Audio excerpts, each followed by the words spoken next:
What's good in Silverton? Join us for community news and notes. There's so much good stuff to enjoy here. Join us as we explore our favorite things. We're all neighbors here, so let's get into the good stuff.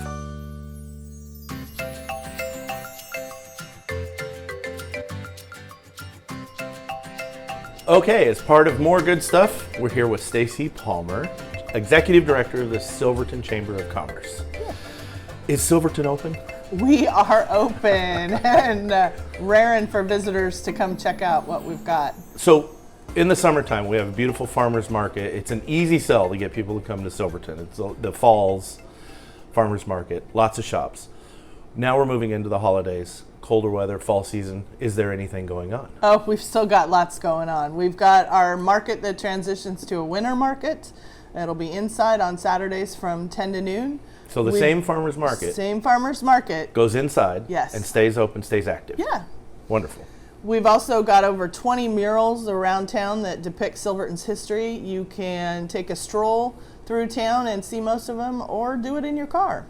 And there's an app? There's an app for iPhone users that'll tell you all about the murals. And we've also got hard copies of a map that you can walk around with at our visitor center in town. Okay, great. The visitor center is lovely. It's a little train station. When was that train station active? That train station was active in the late 1800s. It was the stop in the Willamette Valley. And now it's your office. And now it's my office, so easy to find. Easy to find and a little breezy in the winter, I imagine. Yeah. Well, so you have resources, pamphlets, brochures, maps, all kinds of stuff to do that's at that visitor center. Yes, we've got everything you need to know about Silverton, whether you want to relocate here or visit for the day.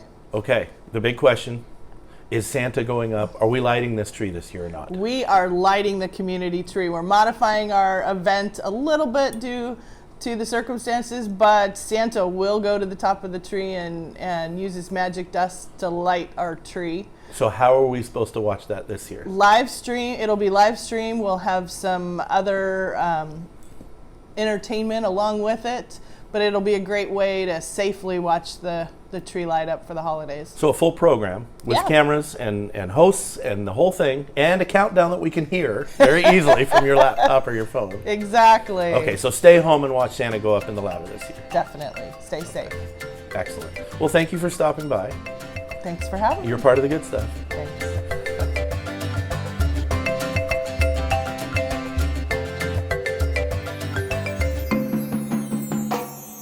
On behalf of the entire community, I wanted to take a minute and thank those who came out to the parade last Saturday, both the people that were watching the parade and the people that were in the parade, for taking that time, which I think is more important than ever, to thank those who defended our community and the area beyond our community from the recent wildfire threat. It's a very difficult thing to pull off a parade during a pandemic, so thank you to the strong Silverton group who worked on that. But really, those professional firefighters that participated in the parade, those non-professional firefighters who didn't choose that occupation, private contractors, individuals, the amount of people who put their lives and their equipment at risk to defend this place that they call home was really overwhelming to many in the community, and we needed that opportunity to come out and say thank you. So really appreciate the people who braved the weather that morning. Certainly mostly appreciate the people who came. They weren't looking for recognition. They were uncomfortable, I think, at first about being the focus of a parade, but they really did enjoy knowing that what they had done meant something to the community that they share with everybody.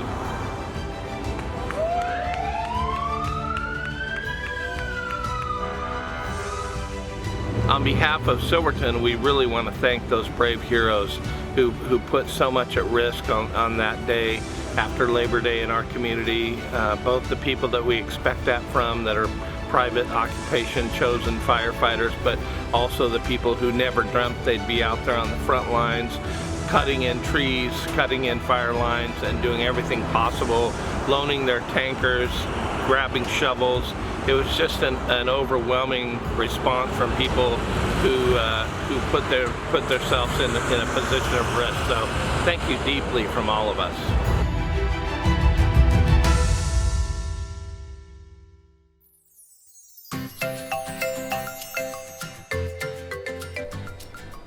Okay, as part of the Good Stuff Silverton, we're sitting here with Kelly Hilton, who's the president of the board of the Silverton Food Co-op. Now, I've seen the sign, Silverton Food Co-op. This has been going on a while, but I don't know if we exactly know what a food co-op is, in our case, in our town here of Silverton. What is a food co-op, Kelly? How is it different than a grocery store? Great question.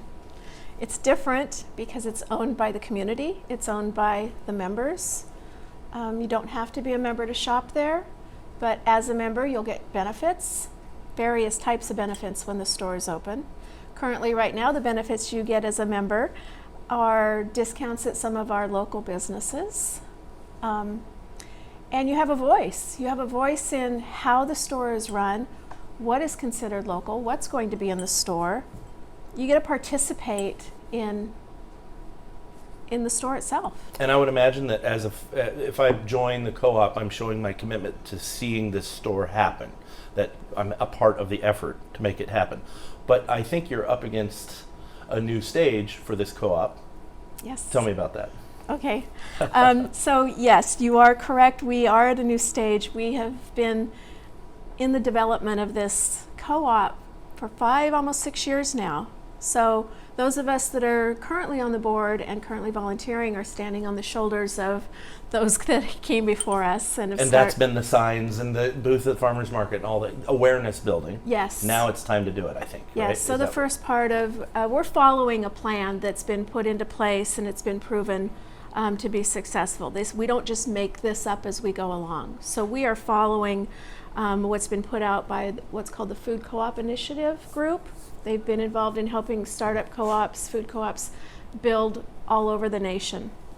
So there's knowledge-based precedents. Yes. That you're not just winging it here. And lots of support. So, lots of support from them. So you know it's time now to start that. Yes, so campaign. these last 5-6 years has been part of our membership growth. We have to get our membership base before we can move into where we're at now, which is our capital campaign, and that is going back to our owners and saying, invest in your store. Let's get that money and let's get started. Let's find Time our to build location and build the store. Okay. Put the shelves in, put the food in, let's go. Okay, and so you made a comment to me that you're right on time here. Yes. Because, I mean, years of building awareness and base takes a while. Right. So we've been patient with this, right? You Yes. seem to. Okay, Yes. so we're right on time for starting a capital campaign. Yes. We get this going. Now I can walk in the front doors of a co-op, and when I go to the farmer's market, there's beautiful food there. It's all local. It's wonderful. But I might not see that same thing on the same shelf week to week. In a food co-op, how consistent is the food co-op compared to, say, a farmer's market? Because we are going to be supporting our local farmers and purchasing from our local farmers, owners will decide what is considered local. How far out do we go to get that produce into our store, or our meats, or the dairy, all of that. Let's just say, members, we all decide that it's going to be 200 miles radius for local. In that 200-mile radius, we may not have someone that's going to grow avocados for us on a regular basis. Right. And so we're going to have to step outside of that.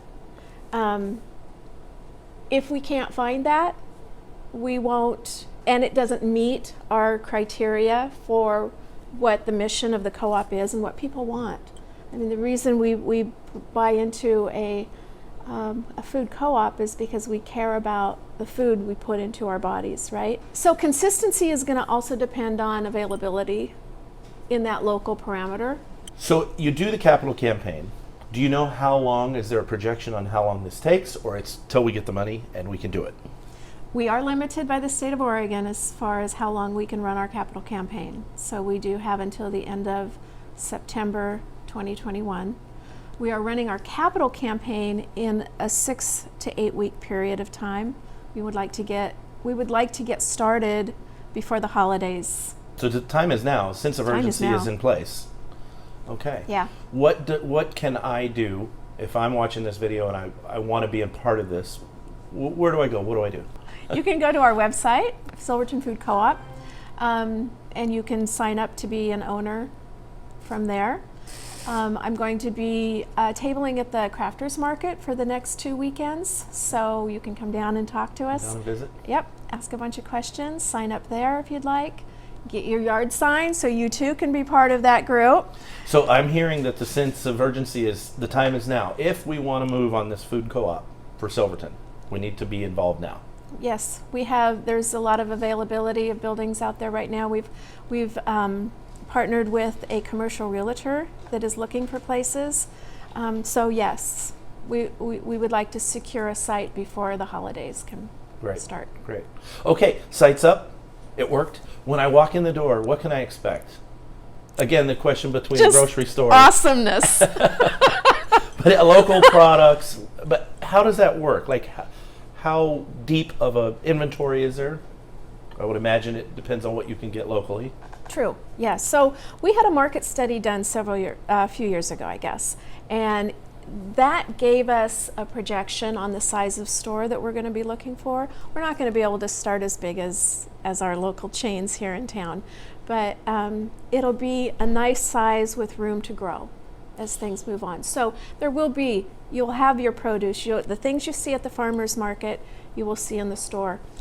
Farmer's market will always be there. You'll always have the Saturday market to go to.